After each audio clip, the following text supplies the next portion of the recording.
Namibia is once again in global focus, and that's because PM Narendra Modi is visiting the country at the invitation of President Netumbo Nandi Ndaitwah, the first woman ever elected to lead the country. This is PM Modi's first ever visit to Namibia and only the third visit by an Indian PM in history. But this visit is not just symbolic, it's strategic.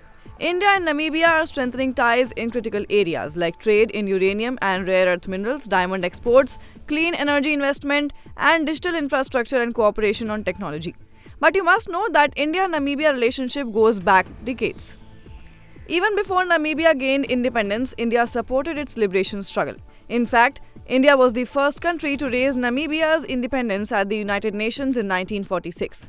India gave military training and support to the SWAPO movement and even led the United Nations peacekeeping mission during Namibia's transition to freedom. Namibia's founding father, Sam Nujoma, visited India 11 times. He called India a vital supporter during their hardest times. And in return, Namibia has always seen India as a trusted partner, which is a bond built on mutual respect and shared goals. Today, the partnership is stronger than ever. Trade between India and Namibia reached $654 million in just 8 months of 2023, which is a 178% jump. India exports pharmaceuticals, machinery, and cereals while importing key minerals and oil from Namibia. Now, why Namibia matters to India and what's behind PM Modi's visit?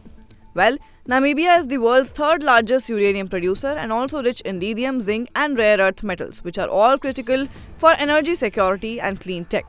India sees Namibia as a key partner in shaping a sustainable and secure future. Further, who could forget the return of the cheetah? In 2022, India reintroduced cheetahs into the wild thanks to Namibia's support, a powerful symbol of trust and cooperation. This time too, there are speculations that there could be discussions regarding Project Cheetah 2.0. Therefore, PM Modi's visit isn't just about meetings and speeches, it's a reaffirmation of deep historical ties and a bold step towards a shared future.